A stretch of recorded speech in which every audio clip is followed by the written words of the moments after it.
So proposals today then seeing free school meals offered to anyone receiving universal credit rather than a family earning less than £7,400 a year, which is what the current rate is to qualify for a free school meal. It's going to come at a cost of an extra £1 billion.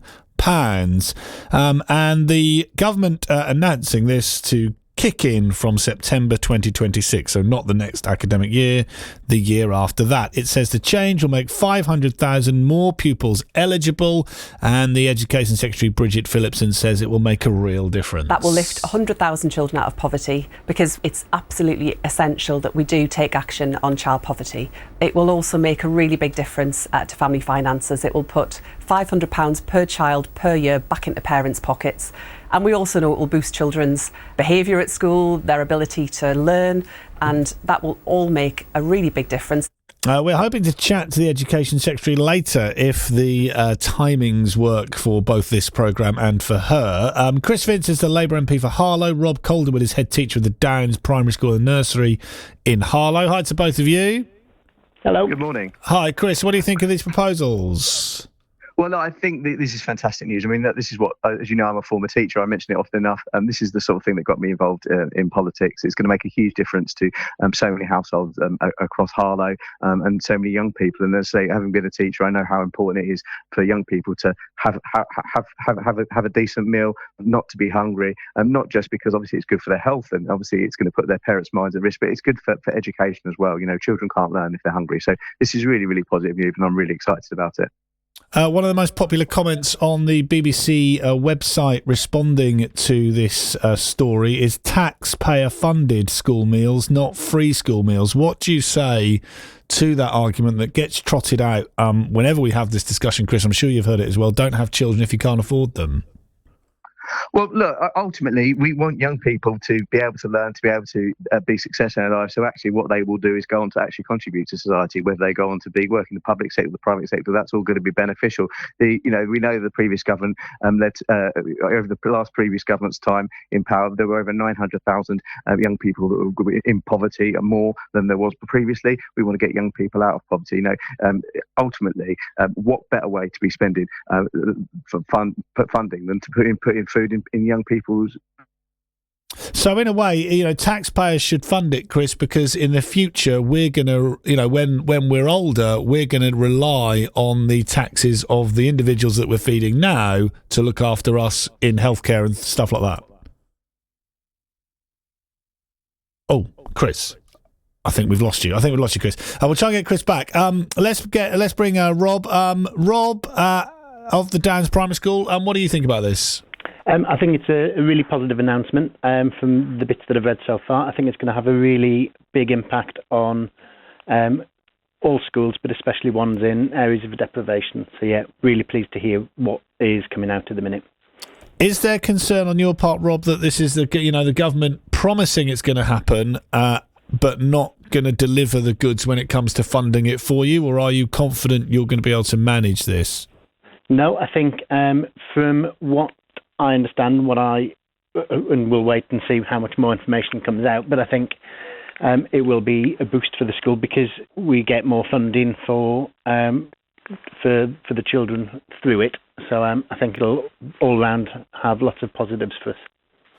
Let's just talk about, the impact this is going to have on the classroom. Do you think, what difference do you think a full stomach can have over a child that goes to school hungry? I think it's really, really clear and obvious. We've got a lot of children, sort of families who rely on food banks and things like that. So the fact that we are providing them with a hot meal every day, for some children they might not ever get that. So it will have a massive impact on behaviour as much as anything, but how comfortable they are in class. If you're comfortable, you're going to learn better, you're going to work better. So it'll lead to better outcomes for the children, which will obviously have a long-lasting impact.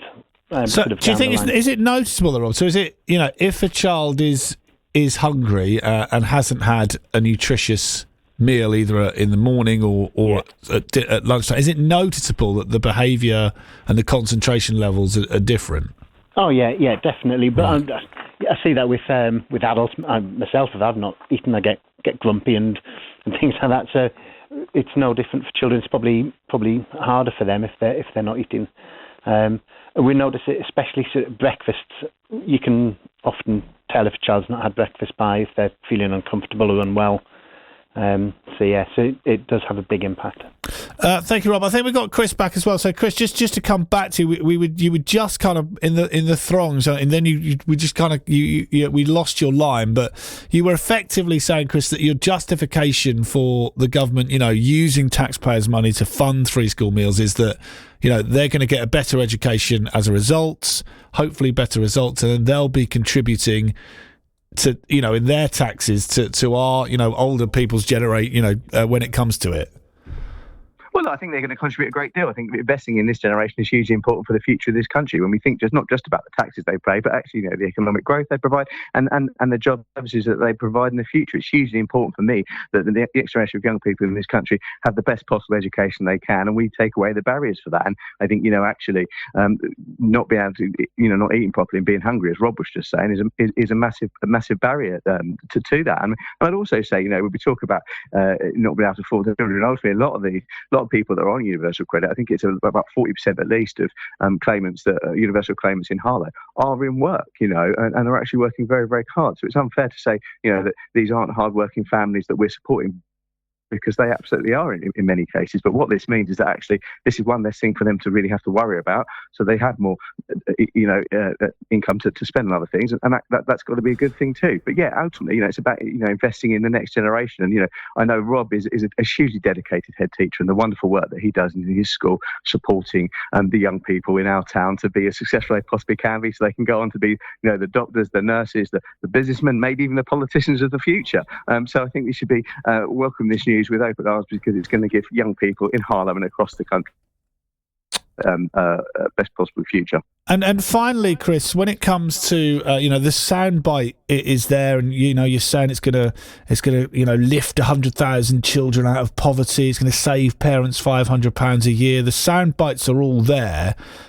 Is this going to be backed up, with the support for schools such as Rob to provide those meals and the facilities? Are you going to back it up?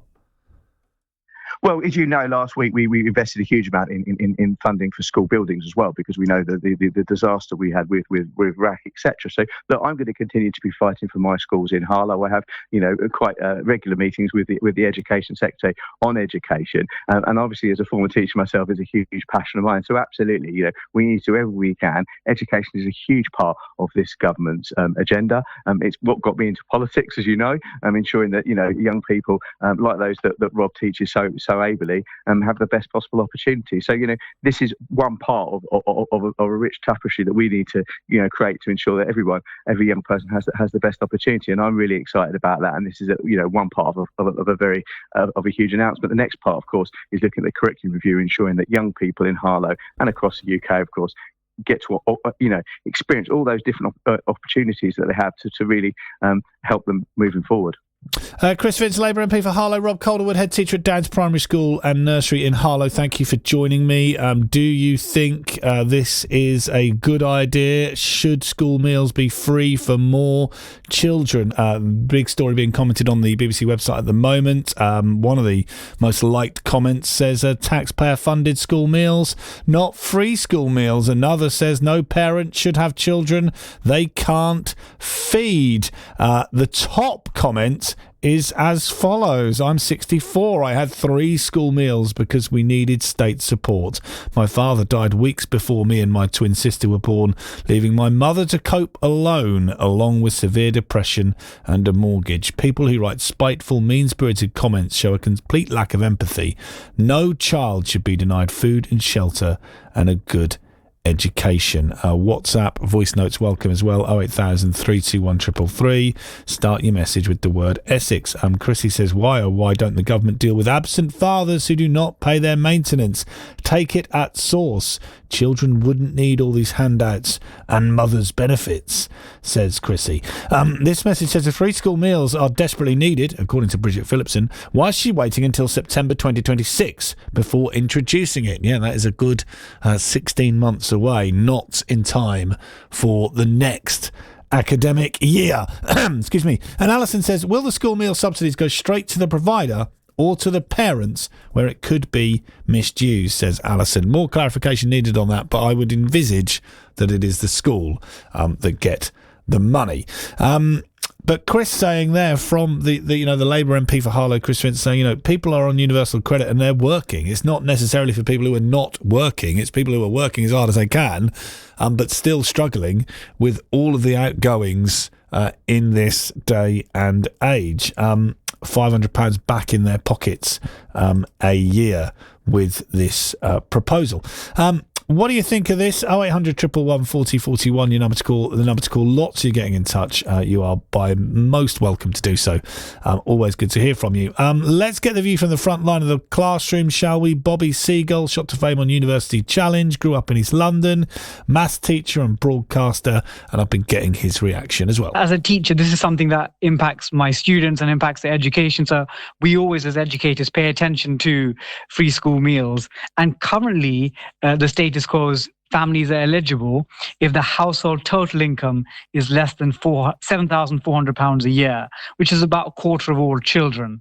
But what this new measure is doing is that anyone that claims universal credit, regardless of the income, so there might be families on £40,000 a year, which could sound a lot, but actually, if you've got 2-3 kids, you're living in a big city, rent, mortgage, car income payments, all that sort of stuff, that actually runs up very quickly. So I think this is a great move in terms of making sure our children are fed. Although my question is while I applaud the move, it's due for September 2026, which means that families that are undergoing really challenging financial times, they've got to wait a full year for this. So I'd sort of encourage the government to think, can they bring this forward to 2025 September? What difference do you think it's going to make? You mentioned, when it comes to learning in the classroom, you think this really can make a difference?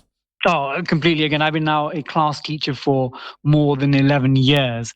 And what I've seen is that when children have a nutritious meal during the school day, ideally at lunch or sometimes breakfast club, generally it means that they're more calm, their behavior is better, and ultimately that means better outcomes for the children. They'll do better on their school tests, exams, whether it's SATs, GCSEs, A-levels, and it means ultimately they've got the best possible education and chance to succeed in work and life, because obviously people have mixed views about, should people have children if they think they can't afford it, but we know circumstances change.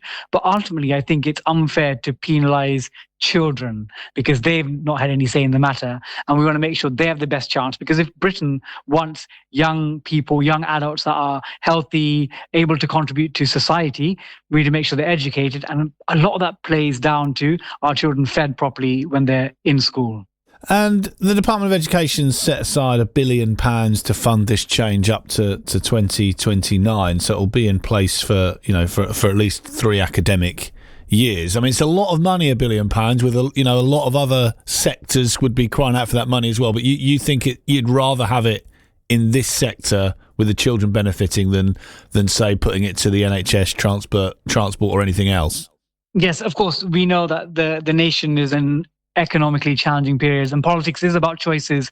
Money in one sector sometimes means that another area does have to be slightly compromised, as it were. But I think the impacts of this are much more long-term reaching, because again, these children here, currently we get, again, as a maths teacher, 1/3 of children don't pass at 16. And these are children that go through multiple resits, and then ultimately they may struggle to get employment, education or training afterwards. And if we're trying to arrest that much earlier, it means making sure that children are fed properly. And I think the impacts on their families, on the community. So I think, money is tight. It's always tight. You're never going to have a period where government say, we're flush with money. But I think education is perhaps one of the most important things that a government can spend its money towards. And do you think that when children are kind of missing out on the free school meals, just go through the kind of behavioural things that you notice that mean they don't learn as well just because they've got a stomach that needs filling? Yeah, so again, children that perhaps are not eligible for free school meals, but their families for whatever reason, don't have the financial setup to give them a really nutritious meal, they might have like a packet of crisps and a chocolate bar. One, you can tell that when they come back into the class after lunch, their attention is wavering. Perhaps they got a sugar high. So there's obviously a separate discussion about making sure that the meals that they have are healthy. But if they don't have a meal at all, we know as adults, we get hangry, as it were, was it hunger and angry. And imagine you're a child or you're a teenager going through adolescence. You've got lots of, life is already complicated for them. But if you've got a child that can't focus or concentrate, they're more likely to not be able to focus, but also they distract other people. And that's where the impact actually has a negative multiplier effect on other people in the education ecosystem. Should free school meals be offered to more children? WhatsApp 08000 321 333. Start your message with the word Essex. What do you make of the conversations, the messages, the interaction we've already had on the programme? Critics saying you could potentially do more for less by scrapping the two-child benefit, which that being that, if you have a third child, you don't get any more benefits after the first two. WhatsApp 08000 321 333. Start your message with the word Essex. You can voice note on this as well, as Tracy has done in West Hanningfield. Morning, Ben. In this day and age, no one, and in this country, no one, children, old age pensioners, anybody should be going hungry. Yes, I know everything's really expensive out there, but why can't the governments of any denomination just say no? As long as you attend school, no matter whether you're 5 or 17, if your school lunch, as they call it, school dinner, school lunch, is free, then that'd stop all this about, oh no, blah, blah, blah.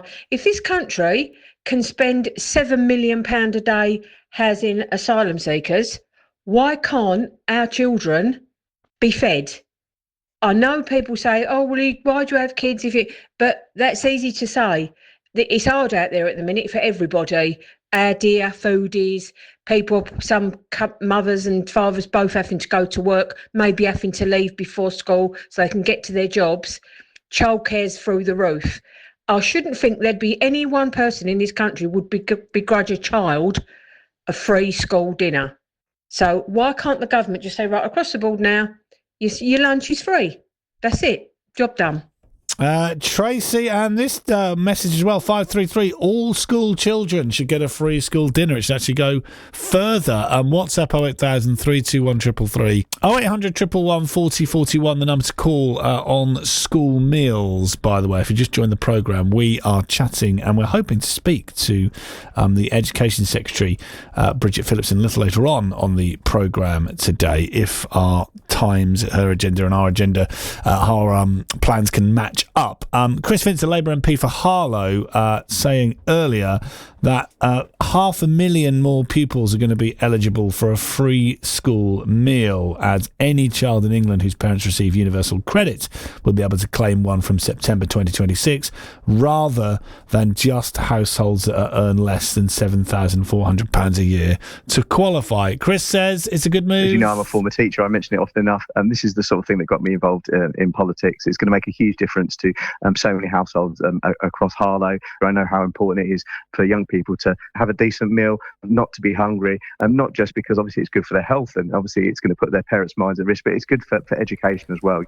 Let's get some further reaction from this then. There are critics who are saying, look, just scrap the two-child benefit cap instead, potentially something that would be cheaper to do, although Bridget Phillipson is saying that that would cost a lot of money. £1 billion has been set aside by the Department of Education to fund the change up to 2029. What have we got? The Sutton Trust charity, they said it was they deal with childhood poverty. They said it's a significant step towards taking hunger out of the classroom. The Association of School and College Leaders say it's great news. There is much more to be done, but it's a welcome step forward. Child Poverty Action Group say all children children in poverty. This extension would cover all children in poverty and those at risk at poverty, calling it a game changer for children and families, but want the government to go further. The Liberal Democrats say this can only be a first step to end the cost of learning crisis. The government needs to commit to auto-enrolling eligible children for free school meals, lifting the two-child benefit cap and capping uniform costs. The Conservative leader, Kemi Badenoch, has accused Sir Keir Starmer of causing confusion over the policy. So we'll just see what comes out in the coming days. And, of course, there's all the good news ahead of the government's spending review next week, when there could be some potential, what is the cost of this going to be? And Graham says, free school meals, a lot of more people getting winter fuel allowance, billions more on defence, great. But who's going to lose out or pay for it all, Graham? And the government spending review next week could have some answers for that. Jane says, I think the money would be better used by bringing back cookery lessons in schools for the cost of a bag of crisps and chocolate bar the teacher mentioned the children are given. They could have a nutritious salad or sandwich. Yeah, I guess the healthiness of those meals suggested. Jane, they do have cookery lessons. My children still do cooking in schools. Still have some stuff brought back to me. I had a bit of pizza the other day. Whether that's healthy or not, that's for you to decide. 11:31's the time. Government currently in the House of Commons making a statement on the rolling out of increased free school meals for children. If you've just joined us, they are going to be extended in September 2026. So any child in England whose parents receive universal credit will be able to claim free school meals. Parents on credits will be eligible regardless of their income. Currently, the household must earn less than £7,400 a year to qualify. The government says the change will make 500,000 more pupils eligible, which the Prime Minister said would help families who need it most. Labour has faced scrutiny over the plans to tackle child poverty and is yet to decide whether to scrap the two-child benefit cap. Those saying you might as well just do that instead of this. And a few questioning the Education Secretary Bridget Phillipson, who has said 100,000 children will be lifted out of poverty as a result of these free school meals and would save parents £500 a year. She is a massive advocate of these school meals. Here is what she has had to say on the issue. That will lift 100,000 children out of poverty, because it's absolutely essential that we do take action on child poverty. It will also make a really big difference to family finances. It will put £500 per child per year back into parents' pockets. And we also know it will boost children's behaviour at school, their ability to learn, and that will all make a really big difference. And she is actually launching that policy in Essex, in Harlow, this lunchtime. 0800 111 40 41, the number to call if you think that is a good move. Should more children be entitled to free school meals?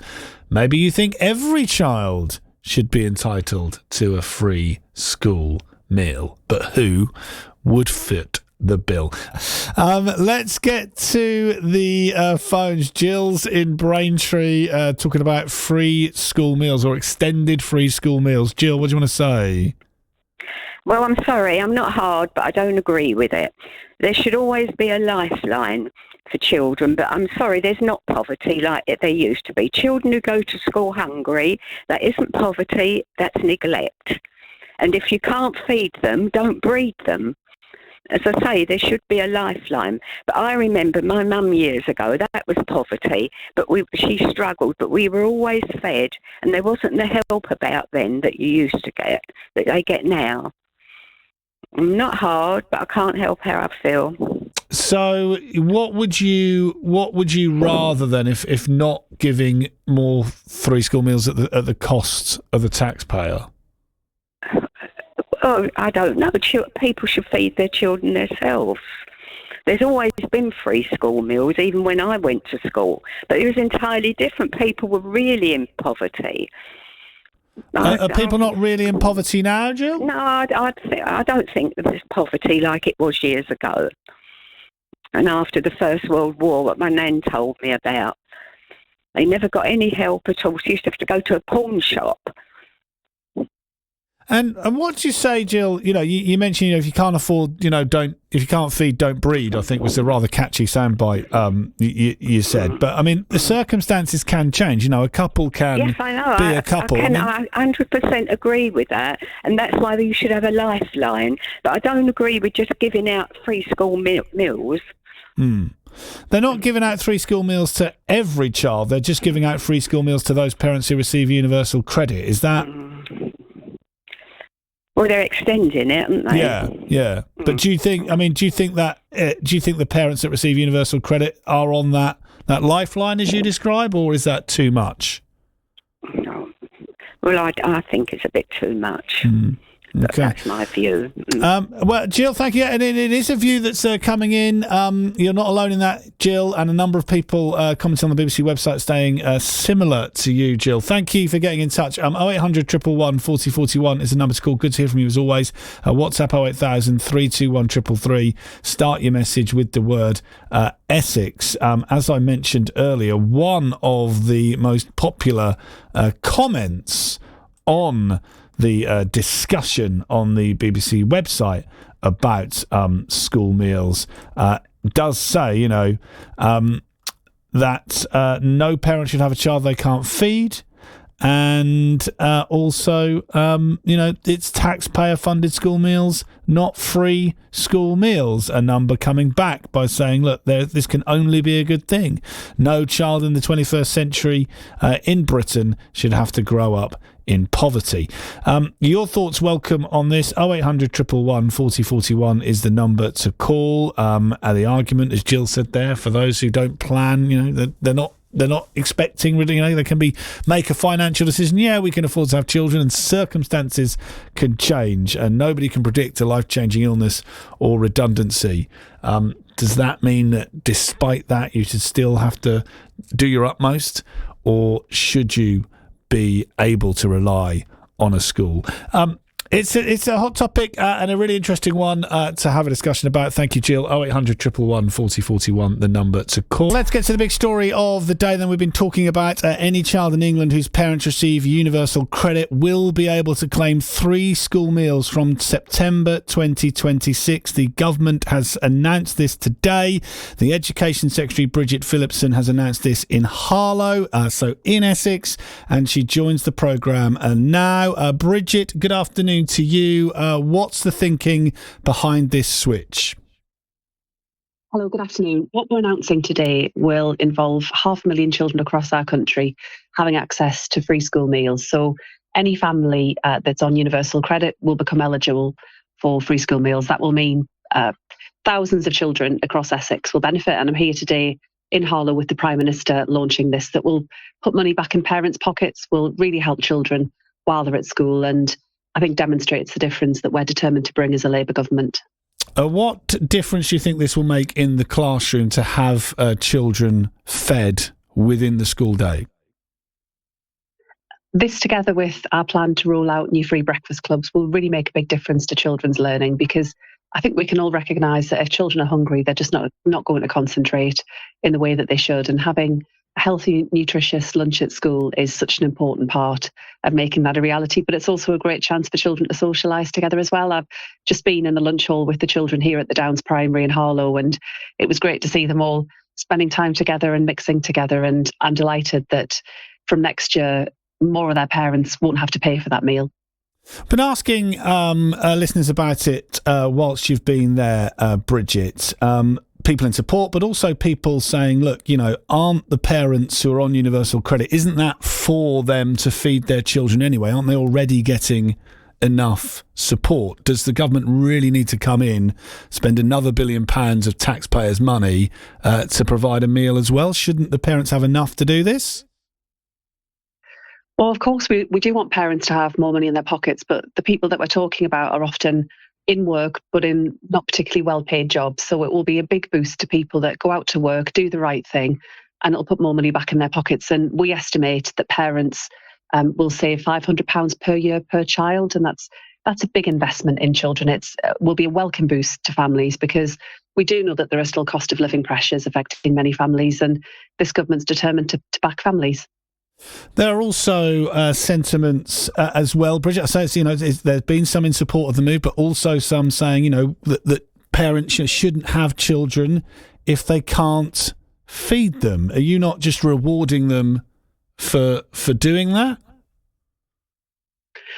No, because what we're talking about here is parents who are going out to work, but because they're working often in low-wage jobs, they're earning too much to be eligible for free school meals under the current system. So I think it's right that we expand access, that we make sure that hardworking people who are doing the right thing get support for their families. Jill spoke to me earlier, Bridget. She said about how things were hard in her day when she was growing up, but they just managed. I wonder what you make of what she said here. Well, I'm sorry, I'm not hard, but I don't agree with it. There should always be a lifeline for children, but I'm sorry, there's not poverty like there used to be. Children who go to school hungry, that isn't poverty, that's neglect. And if you can't feed them, don't breed them. Do you agree? No, I don't agree. And, I spent a decent part of my childhood on free school meals. And then when I wasn't on free school meals, we didn't have a lot because my mum brought me up on her own. She worked really hard and did everything she could to provide for me. But that's just the reality that lots of families in our country are facing right now. And I'm determined to make sure that where you're from doesn't determine what you can go on to achieve. And we've got to tackle the fact that there are still too many children in our country who are growing up in poverty, even when their parents are working hard, often working 2 jobs. And this will be a really big help to parents who are doing the right thing with the government on their side. And we spoke to the head of the school you were at today, and he made the point that when he gets hangry, and we all get hangry sometimes, it can be difficult to concentrate. So to have a child fed instead of hungry could make a real difference to their education. What do you hope is the big benefit to come out of this change in policy? It does bring real benefits in terms of children being able to learn into the afternoon. If they've had a good lunch and they're ready to go with their learning, that does make a big difference. But it's also why we're rolling out free breakfast clubs in our primary schools too. So children are starting the day having had a healthy breakfast. But breakfast clubs aren't just about the breakfast that's on offer. It also allows parents a bit more time at the start of the school day to get to work, to get their children dropped off. And we know the evidence there is that it boosts children's attendance at school, it boosts their behaviour, and actually it helps all round with their well-being. And what teachers tell me, like the head here, is that those kinds of schemes really do help to settle children in at school and helps deliver good academic standards too. What have you made of your trip to Harlow today, Bridget? You spent a fair bit of time in Harlow. You're not the first time you visited since the government came into power almost a year ago. No, absolutely. I always enjoy my trips to Harlow. I've just been with Chris, the fantastic local MP, and I've been here campaigning before, and it's always good to come and visit schools here in Harlow and be in Essex to see, meet with some of the brilliant teachers who every day and the staff here, particularly at the school, who are doing some fantastic work to support children. And it's great to be able to be here in person and recognise that brilliant work. Bridget Phillipson, Education Secretary, thanks for your time this afternoon. Thank you. Let's get to more messages then. Josie says parents are given enough benefits to enable them to feed their own children. It should not be an additional expense on taxpayers. Anne says, I feel sorry some people are against 3 school meals. I am not in any way, as when we had our son, we were comfortable. When illness struck, we had to watch every penny we spent. Whatever people's situation is not the fault of any child, bless them. They must eat to keep well and strong. It can be the parents' work, but just cannot make ends meet. There are parents who you see smoking. Hopefully they can feed the children. I would and have fed a child who was hungry. Thank you.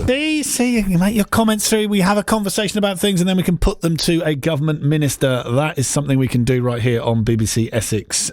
So thank you for that really interesting discussion. The government launching that policy to increase the number of free school meals on offer to children from September 2026. I'm sure that's a topic we'll come back to in the future.